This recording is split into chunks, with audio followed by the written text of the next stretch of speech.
और साथियों, आप देख रहे हैं द खबरपुर। मैं हूं अमन और इस समय हम एक कुटिया पे मौजूद हैं जिसके अंदर चलने का प्रयास करेंगे। हम अंदर जाके दिखाना चाहेंगे। श्री गुरु दत्ता जी महाराज के कुटिया है। यहाँ पे एक महापुरुष हैं जो यहाँ विराजमान हैं और इनसे जानना चाहेंगे। सबसे पहले सर, बाबा के बारे में कुटिया किस प्रकार की है?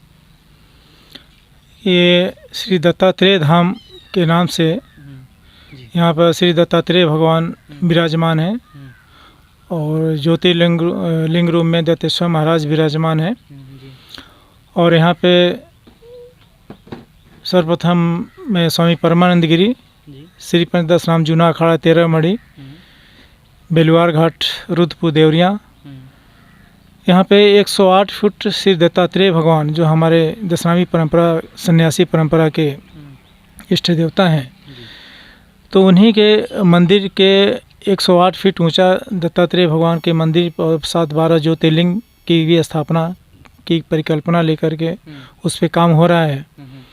और अभी सामने अब देखेंगे कि उसमें दत्तेश्वर महादेव जी विराजमान हैं और सामने हमारे गुरुदत्त भगवान भी विराजमान हैं। और अभी सामने खाली जो परिसर देखेंगे उसमें 108 फीट ऊंचा दत्तेश्वर दत्त भगवान का मंदिर उसमें प्रस्तावित है। उसी कार्य योजना का काम है। साथ ही इसमें 12 ज्योतिर्लिंग की भी स्थापना, एक चैरिटेबल हॉस्पिटल की भी स्थापना है। और उसी परिकल्पना और संकल्पना को साथ में लेकर के यहाँ पे हम प्रयासरत हैं और कार्य चल रहा है। चलिए उस जगह जहाँ पे हम महात्मा जी से कहेंगे, चलिए उस जगह पे जो स्थान आप बताए हैं वहाँ चला जाए, वहाँ उस चीज़ों को देखा जाए। लो लैंड एरिया थे, आप देख रहे हैं पूरा ये परिसर 1 एकड़ का जगह है। ये दिखाने, हम कैमरा में कहेंगे दिखाने का प्रयास करें जो ये जगह बता रहे हैं। 1 एकड़ जगह है और यहाँ पे 108 फीट ऊंचा गुरु दत्तात्रेय भगवान के मंदिर की स्थापना है। 12 ज्योतिर्लिंग भी होंगे। और इस मंदिर में थोड़ी सी रुकावटें हैं, जैसे आप फेस तार देख रहे हैं, हाई वोल्टेज तार गया है। इसको मैं रिप्लेस कराने के लिए प्रयासरत हूँ, क्योंकि ही मेन मंदिर का मुख्य गर्भगृह आ रहा है, तो इस पे काम हो रहा है। और यहाँ पे दत्तेश्वर महाराज हमारे इधर से दत्तेश्वर महाराज के जो है शिवलिंग है यहाँ विराजमान है। यहाँ पे हर सोमवार को रुद्राभिषेक होता है। 365 दिन जलधारा चलती रहती है और यहाँ का सोमवार का रुद्राभिषेक सिद्ध है। कम से कम से 48 लोगों के जो निसंतान थे 15-20 साल से, उनकी गोद भरा है। इतनी अपार महिमा है।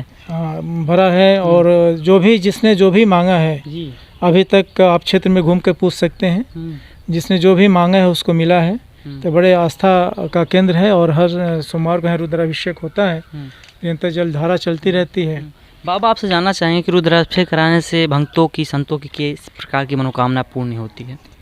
हर तरह से जो भी मनोकामना यहाँ लेकर अभी तक, आज की डेट तक, जो भी जिसने जिस मनोकामना से यहाँ का रुद्राभिषेक कराया है सोमवार को, उसका सिद्ध हुआ है। अभी 15 तारीख को दत्त भगवान दत्तात्रेय भगवान के मंदिर की मूर्ति की प्राण प्रतिष्ठा हुई है। और एक भव्य मंदिर सिर्फ इसी स्वरूप प्रारूप में एक स्वरूप दिया गया है। इसी स्वरूप प्रारूप में जहाँ 108 फीट दत्तात्रेय भगवान मंदिर का है, उसमें जो प्राण प्रतिष्ठित होंगे वो 5 फुट का विग्रह होगा और ठीक इसी स्वरूप प्रारूप में वो विग्रह स्थापित होंगे। और एकल पत्थर का वो विग्रह है, वो बनेगा। वो तैयार हो रहा है जयपुर में जी। कुछ इनके बारे में विशेषता है हमारे जो दरखास्त उनसे बताएं। दत्तात्रेय भगवान, आपको सबको पता है कि आप जो 24 अवतार हैं, उस अवतार में मुख्य हैं। कलयुग में इनको इसलिए स्मरण स्वरूप बोला गया है। स्मरण मात्र से अपने भक्तों उपस्थित होकर के अपने भक्तों की रक्षा करने वाले हैं। जब आप भागवत सुनते हैं तो उसमें एक स्कंद बिना इनका पूरा हुए, दत्त भगवान का स्कंद या देवी भागवत पुराण में इनका भी वर्णन है, बिना उसको पूरा हुए हमारी देवी भागवत पुराण या भागवत संपन्न नहीं होता है। और प्रमाणों और पुराणों के अनुसार माता अनसुईया और अत्रि ऋषि के एक पुत्र कहलाए। माता अनसुईया के अत्रि ऋषि पुत्र कहलाए। और पौराणिक कथाओं के अनुसार ये हैं। और हमारे दशनामी परंपरा जो संन्यास परंपरा है, अखाड़े की परंपरा है हमारी, हम लोगों के मुख्य इष्ट देव यही हैं। जी। हमारे आदि शंकराचार्य के भी मुख्य इष्ट देव यही रहे। हम्म। तो दत्त भगवान कहते हैं कि 6 भुजाधारी 6 नेत्रधारी हम्म। किरनारी तेरा भरोसा भारी। तो आज भी कहावत है कि दत्त पादुका जो हमारे जूनागढ़ में है, जी। वहाँ पे इनका दत्त पादुका वहाँ विराजते हैं। हम्म। सुबह काशी में स्नान करते हैं अच्छा। और दिन भर जूनागढ़ और उस परिक्षेत्र में महुरगढ़ वगैरह जो क्षेत्र है जी। वहाँ पे भिक्षाटन करते हैं और रात्रि में कैलाश में निवास करते हैं।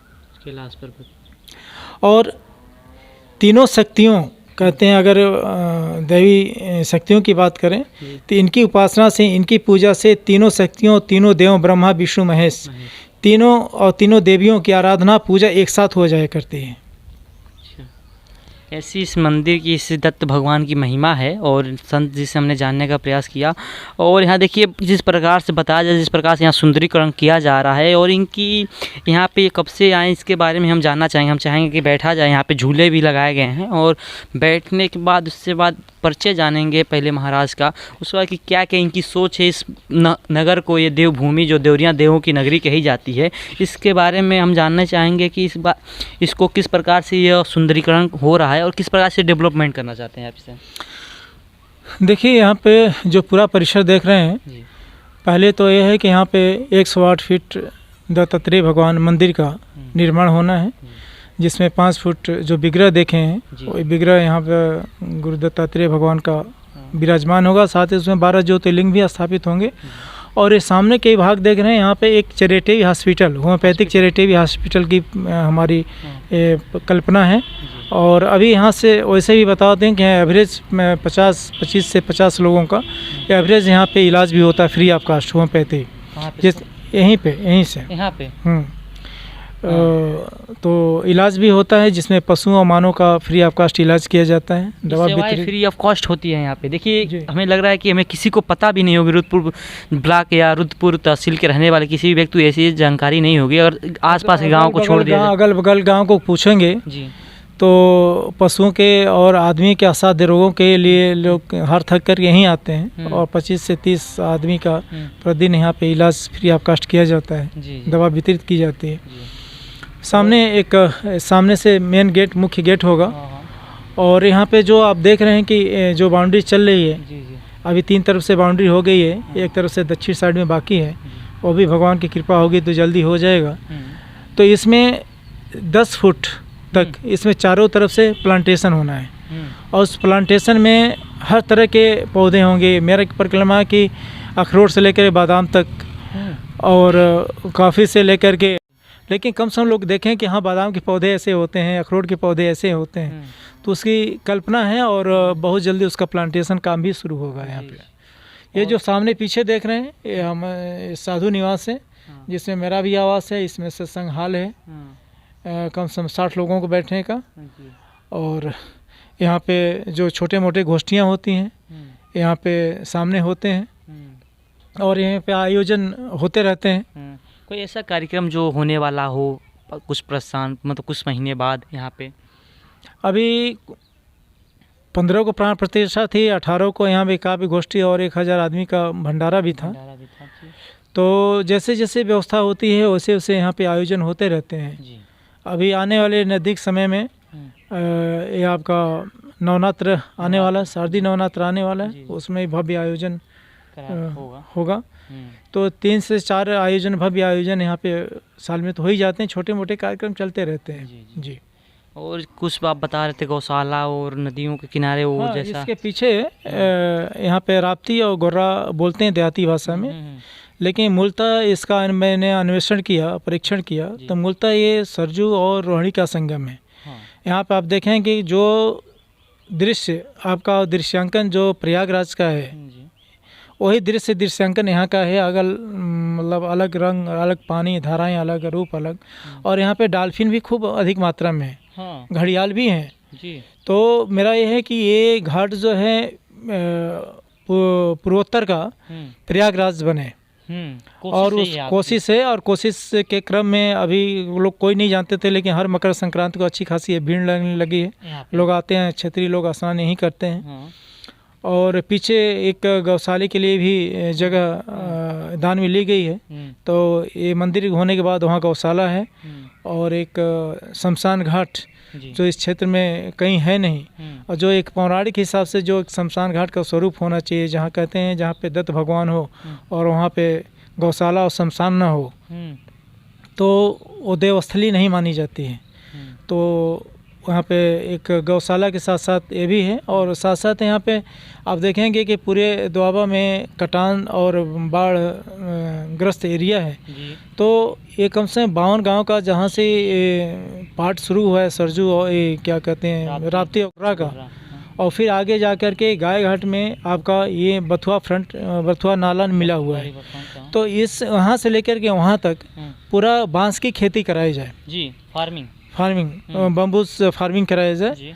उसका बहुत 5-6 दूरगामी प्रभाव जैसे सर पड़ेंगे। एक तो आपका जो कोरोना काल में ऑक्सीजन की बहुत महामारी रही है, तो एक तो ऑक्सीजन का लेयर बढ़ेगा, कार्बन का लेयर घटेगा। दूसरा चीज़ जो ज़मीन का क्षरण होता है, कटान का, अगर बांस की खेतियाँ हो जाएं तो मैं समझता हूँ कि बंधक की कोई आवश्यकता ही नहीं है, जिसमें करोड़ों रुपया हर साल गवर्नमेंट का बर्बाद होता है और उसका कोई असर दिखाई नहीं देता। सही बात है। तो एक तो कटान रुक जाएगा। दूसरी चीज़ जो जंगली पशुओं से हमारे किसान त्रस्त हैं, जैसे नीलगाय हैं, शाही हैं, इस तरह से, जिससे पल्सेस की खेती चली गई, दलहनी खेती चली गई, आलू की खेती नगण्य हो गई, सरसों खेती नगण्य हो गई इस क्षेत्र में। तो कम से कम वो तब जाते हैं कि जब उनको कहीं आवासीय जगह नहीं मिलती, रहने की जगह मिलती, रहने ठहरने का जगह मिलता, वो मिल जाने से उनको इतना पर्याप्त जगह मिल जाएगा, खाने रुक जाएगा। जब बम्बू जो झाड़ होते हैं मतलब छोटे-छोटे, और तीस सबसे बड़ी बात होगी कि उससे किसानों को लाभ ये मिलेगा कि इतने बांस होंगे बड़े पैमाने पे। कौन कौन से पौधे लगाए गए हैं इसके बारे में हम ये जानना चाहेंगे आपसे। एक तो अभी सामने कुछ कुमकुम के पौधे हैं, वो सामने वो कुमकुम के पौधे हैं। चल के देखते हैं हम उस पौधों को। आइए हम कहीं क्या आए और उन पौधों को देखा जाए, जो पौधे यहाँ पे औषधि पौधे जो लगे हुए हैं, फूल के भी कुछ पौधे यहाँ पे, फूल है, नारियल के पौधे हैं। हाँ, सबसे बड़ी चीज़ ये जो देख रहे हैं ना, तुलसी जी, ये भूमि की गरिमा है कि कभी यहाँ तुलसी सूखती नहीं, 12 महीने। हाँ, आप जाड़े में सूख जाती हैं। लोग दूर दूर से तुलसी के पौधे, जैसे किसी कर्मकांड वगैरह में तो आते हैं, यहाँ बहुत सारे तुलसी के पौधे हैं चारों तरफ। यहाँ तुलसी के पौधे 12 महीने ऐसे हरे भरे रहते हैं। तो इससे भी सिद्ध होता है कि भूमि की सिद्धता इससे भी अच्छी है, सिद्ध होती है। ये तो ये शोभनी पौधे हैं, शोभनी पौधे, और ये कुछ गुड़हल की वैरायटी है। बाकी नींबू, हाँ नींबू है जी। और पीछे भी ये आपका कुमकुम का पेड़ है। कुमकुम पेड़ की क्या विशेषताएं हैं आपसे जानना चाहेंगे हम। कुमकुम का पेड़ जो हम कुमकुम लगाते हैं, एक तो सिंथेटिक कुमकुम आता है जो तिलक वगैरह देते हैं, लेकिन हम लोग एक कुमकुम का है, देखिए इसमें अब कलियां लगने वाली हैं। इसमें कुमकुम के एक फल आता है, फल होता है, और फल के अंदर बीज होते हैं छोटे छोटे। उस बीज को रगड़ा जाता है और फिर वो कुमकुम लगाया जाता है, तो मस्तिष्क ठंडा रहता है, और कम से कम 10 से 12 घंटा उसमें खुशबू रहती है। और हम जो भगवान को विग्रह पे चढ़ाते हैं केसर कुमकुम, इसी का फल तोड़ा हुआ अभी भी रखा हुआ, चल के दिखाएंगे।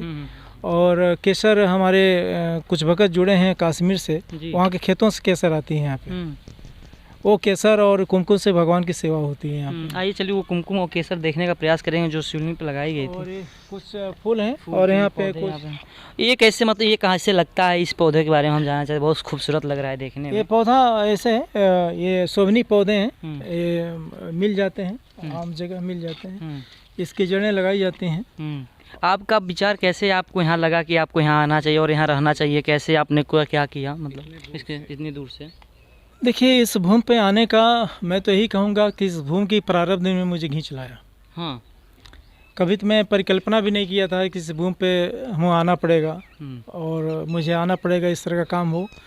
तो गुरुओं की कृपा, दत्त भगवान की महिमा और इस भूमि का प्रारब्ध ने मुझे खींच लाया यहाँ पे। और सबसे बड़ा आकर्षण का केंद्र है जो यहाँ पे जो संगम है हाँ, सरजू और रोहिणी का, ये जस्ट पीछे है। जस्ट पीछे है, हाँ, आधा फर्लंग पीछे है। हाँ, तो घींच लगा कि बहुत रमणीक स्थल है हाँ, और इस पे रमणीक स्थल पे काम करना चाहिए। हम्म, और ये देखे कि जब यहाँ पे काम भूमि पूजन शुरू किया यहाँ पे हम्म, सब विपरीत परिस्थितियों में काम हुआ। हाँ, लोग अचंभा करते थे कि कैसे काम होगा, हाँ, कैसे काम होगा, किस तरह से काम होगा, हम्म, लेकिन सब होता चला गया, सो होता चला गया, सब होता चला गया जी, और हो रहा है, आगे भी हो जाएगा। धीरे देखिए यहाँ पे डेवलपमेंट के कार्य जो बता रहे थे कि हॉस्पिटल, चैरिटी हॉस्पिटल भी यहाँ पे उपस्थित होगा और जब वो 108 फीट की मंदिर रहेगा, हाँ, मंदिर का शिखर जो रहेगा 108 फीट का जो दत्त भगवान का शिखर रहेगा वो यहाँ पे बनाया जाएगा। और जो मूर्त है वो कहाँ बन रही है? और जयपुर में है, जयपुर में बन रही है। वो कितनी फीट की होगी? 5 फुट की है। 5 फुट की वो मूर्त जो है यहाँ पे स्थापित की जाएगी। और ये कब बना रखा गया यहाँ पे, आपसे जानना चाहेंगे? शंकर भगवान की जो है ये कम समाज से 5 साल पहले रखा गया था। 5 साल पूर्व इस चीज़ को स्थापित किया गया। चलिए सर, आपका हमारे चैनल से बात करने के लिए बहुत बहुत धन्यवाद। शुभकामना। हाँ, ठीक है। और आपके पास अगर व्यक्ति मिले और वक्त हो तो यहाँ आए, सावन माह चल रहा है। यहाँ देखिए भव्य रूप से यहाँ पे जो बाबा बता रहे थे रुद्राभिषेक कराया जाता है, और ज़रूर आएँ। चैनल को देखने के लिए आपका बहुत बहुत धन्यवाद।